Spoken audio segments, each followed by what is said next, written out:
जी देखिए, सबसे पहली बात अगर करना चाहे अपर्णा यादव की, तो अपर्णा यादव का अपना कोई जनाधार नहीं है और पहले भी कई मौकों पर वो कह चुकी हैं कि मैं परिवार के किसी भी सदस्य के खिलाफ कभी भी चुनाव नहीं लड़ूंगी। तो जाहिर-सी बात है कि अपर्णा यादव का अगर अपना जनाधार होता तो वो समाजवादी टिकट के पर भी जो है कहीं न कहीं जीतती हुई नज़र आती है। और देखिए कि अपर्णा यादव मुलायम सिंह यादव की छोटी बहू हैं, तो जाहिर-सी बात है भारतीय जनता पार्टी की उनको लेकर के यह नीति रही है। देखिए, सबसे बड़ी बात उत्तर प्रदेश में जिस तरीके से हम उपचुनावों को देख रहे हैं कि लगातार तैयारियां जो है समाजवादी पार्टी की तरफ से भी हो रही है, बीजेपी की तरफ से भी हो रही है, लेकिन कहीं ना कहीं चंद्रशेखर आज़ाद रावण जिनको एक बड़ा समर्थन दलितों की तरफ से मिल रहा है और ये माना जा रहा है कि चंद्रशेखर आज़ाद रावण अगर अकेले चुनाव लड़ रहे हैं तो बड़ी संख्या में क्या वो जो वोट बैंक है उसको हासिल कर पाएंगे।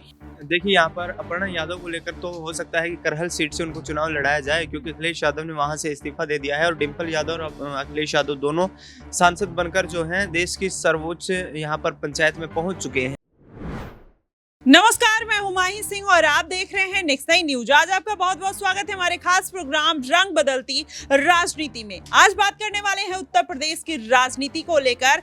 जिस तरीके से भारतीय जनता पार्टी को इस बार के लोकसभा चुनाव में बड़ा झटका लगा, 400 पार का नारा कहीं ना कहीं फेल होता हुआ दिखाई दिया। ऐसे में उपचुनाव है, 10 सीटों पर सबकी नजरें बनी हुई है। लेकिन अगर उससे पहले बात कर लिया जाए तो इस बार भारतीय जनता पार्टी ने उन विवादित चेहरों को अपनी पार्टी से दरकिनार कर दिया था, जिसमें देखा जाए तो वरुण गांधी और अपर्णा यादव का भी नाम कहीं ना कहीं उसमें लिया जा सकता है। लेकिन अपर्णा यादव ने किसी भी तरीके की कोई कंट्रोवर्सी नहीं की थी, कोई विवाद नहीं था, फिर भी भारतीय जनता पार्टी ने उनको दरकिनार कर दिया। वहीं वरुण गांधी को लेकर भी इसी तरीके की खबरें आ रही थी। संघमित्रा मौर्य की बात करें तो वो अपनी पर्सनल लाइफ को लेकर जिस तरीके से चर्चा में आई और भारतीय जनता पार्टी ने उनको टिकट नहीं दिया। बदायूं से 2 बार की सांसद रह चुकी हैं, लेकिन फिर भी इस बार कोई जिम्मेदारी नहीं मिली। प्रत्याशी उतारते हैं और वो प्रत्याशी बदायूं में हार जाता है। ऐसे में अब क्या उन विवादित चेहरों को भारतीय जनता पार्टी फिर से कोई जगह देगी या नहीं देगी? उत्तर प्रदेश में किस तरीके के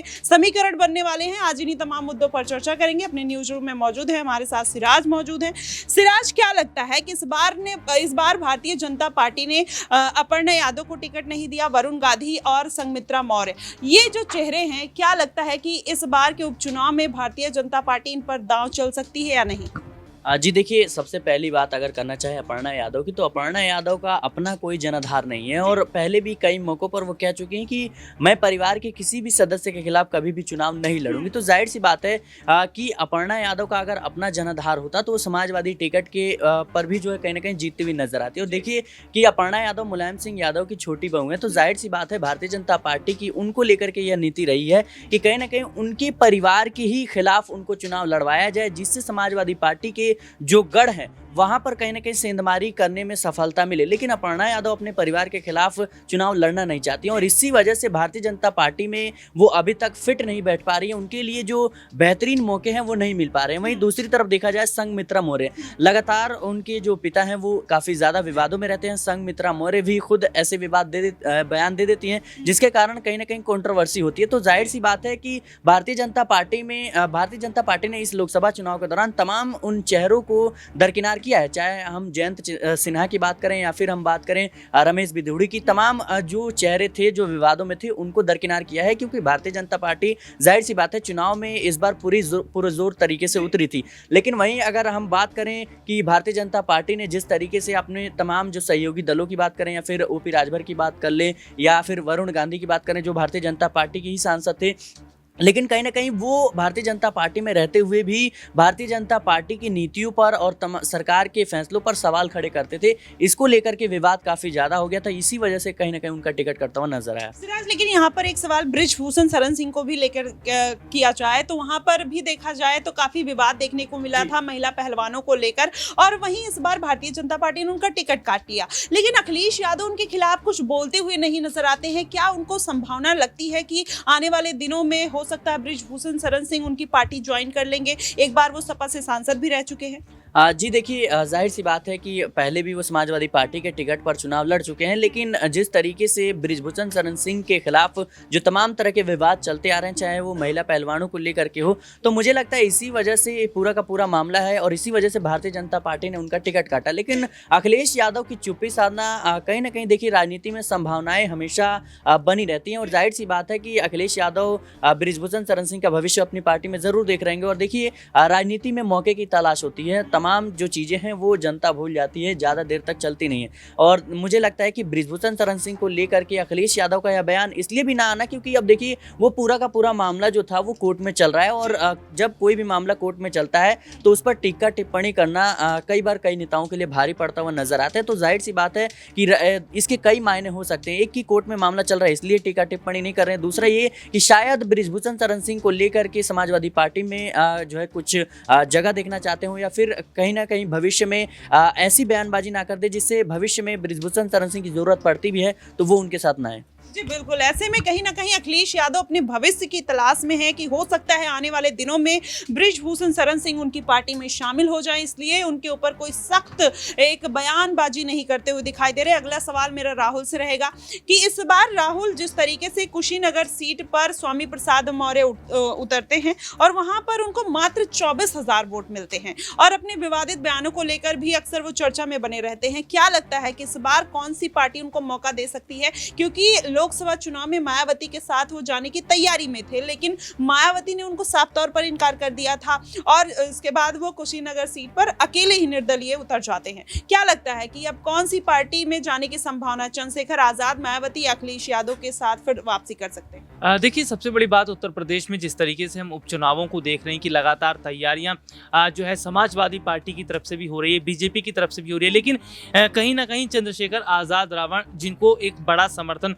दलितों की तरफ से मिल रहा है और ये माना जा रहा है कि चंद्रशेखर आजाद रावण अगर अकेले चुनाव लड़ रहे हैं तो बड़ी संख्या में क्या वो जो वोट बैंक है उसको हासिल कर पाएंगे, क्योंकि अभी जिस तरीके से हम देख रहे हैं कि जो वोट जो है वो कहीं ना कहीं बढ़ता दिखाई दिया है। जो दलित वोट बैंक है, देखिए पहले एक तरफा समाज जो है बसपा को पड़ा करता था, लेकिन अब जिस तरीके से हम देख रहे हैं कि समाजवादी पार्टी की तरफ गया है, कुछ वोट जो है चंद्रशेखर आजाद रावण अपनी तरफ लेकर गए।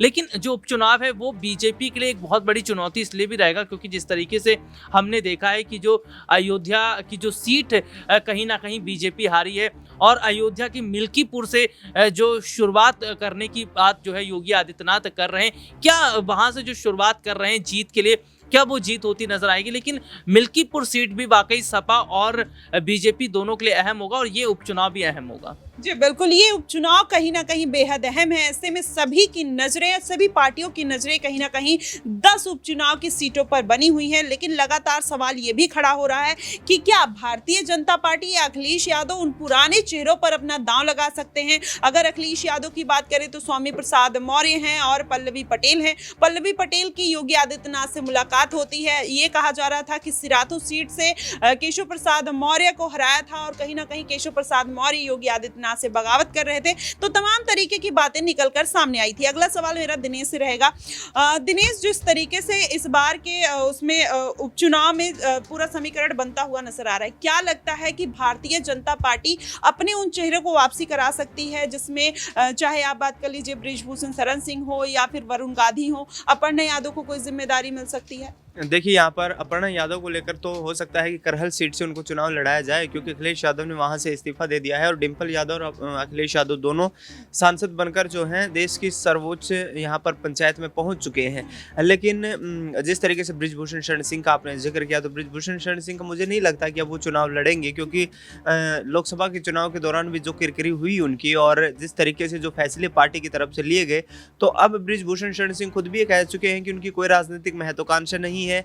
इससे आगे देखा जाए तो यहाँ पर आपने जैसे जिक्र किया कि अपर्णा यादव किस तरीके से अपने राजनीतिक शुरुआत को लेकर के चिंतित है, क्योंकि लोकसभा चुनाव में भी उन्होंने इच्छा जाहिर की थी। अमेठी, रायबरेली और कैसरगंज तीनों सीटों पर चुनाव लड़ने को इच्छुक थी यहाँ पर अपर्णा यादव, लेकिन भारतीय जनता पार्टी ने चुनाव लड़ाना मुनासिब नहीं समझा और नतीजा ये हुआ कि अमेठी, रायबरेली दोनों सीटों पर यहाँ पर हार का सामना करना पड़ा बीजेपी को।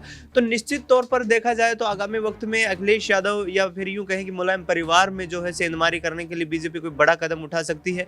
अपर्णा यादव नेताजी के निधन के बाद से ही बीजेपी में सक्रिय हैं और योगी आदित्यनाथ के प्रमुख रणनीतिकारों में उनका नाम भी शुमार है। तो ऐसे में आने वाले वक्त की राजनीति को देखते हुए भारतीय जनता पार्टी उन चेहरों पर ही अब दाव लगाना चाहेंगी जो ग्राउंड पर कहीं ना कहीं मजबूत दिखाई देते हैं। लेकिन यहाँ पर दिनेश अगर देखा जाए तो क्या वरुण गांधी को मौका मिल सकता है किसी भी सीट पर टिकट के लिए? देखिए मुश्किल दिखाई देता है, लेकिन बीजेपी क्योंकि चर्चित चेहरा है और ऐसे में गांधी परिवार के दो धड़े यहाँ पर जिस तरीके से दिखाई देते हैं, क्योंकि राहुल गांधी कांग्रेस में, सोनिया गांधी, प्रियंका गांधी अपनी जो है पार्टी जिस तरीके से लीड करते हुए नजर आ रहे हैं और शुरुआती वक्त से यहाँ पर पारिवारिक अनबन के चलते मेनका गांधी और वरुण गांधी बीजेपी में शामिल हैं। तो ऐसे में आने वाले वक्त में पीलीभीत से जिस तरीके से उनका जो टिकट काटा गया उसके बाद वो चुनाव लड़ने की इच्छुक भी नहीं दिखाई दी, क्योंकि निर्दलीय चुनाव लड़ने की उनकी तमाम संभावनाएं दिखाई दे रही थी। लेकिन अब हो सकता है कि उस राजनीति को साधने का प्रयास भारतीय जनता पार्टी करती हुई नजर आए और किसी सीट से उनको चुनावी मैदान में उतारा जा सकता है। जी बिल्कुल, किसी सीट पर चुनावी मैदान में उतारा जा सकता है। फिलहाल अभी तो उत्तर प्रदेश की जो सियासत है और जो समीकरण है इसी प्रकार के बनते हुए दिखाई दे रहे हैं। लेकिन वहीं पल्लवी पटेल से मुलाकात करने के बाद योगी आदित्यनाथ चर्चा में आ गए थे। कहा यह जा रहा था कि अनुप्रिया पटेल और केशव प्रसाद मौर्य दोनों की जो है वो पल्लवी पटेल से नहीं बनती है, जिसकी वजह से आदित्यनाथ उनसे मुलाकात करते हैं, जिससे उनके ऊपर एक प्रेशर पॉलिटिक्स करने की कोशिश की जा सके। फिलहाल अभी तो इसी तरीके के समीकरण बन रहे हैं। उपचुनाव में देखना होगा कि कौन सी पार्टी बेहतर प्रदर्शन करते हुए नजर आती है। आपको क्या कुछ लगता है, आप हमें कमेंट बॉक्स में जरूर बताइएगा। फिलहाल के लिए बस इतना ही। देश और दुनिया की तमाम खबरों के लिए हमारे साथ बने रहिएगा नेक्स्ट 9 न्यूज पर।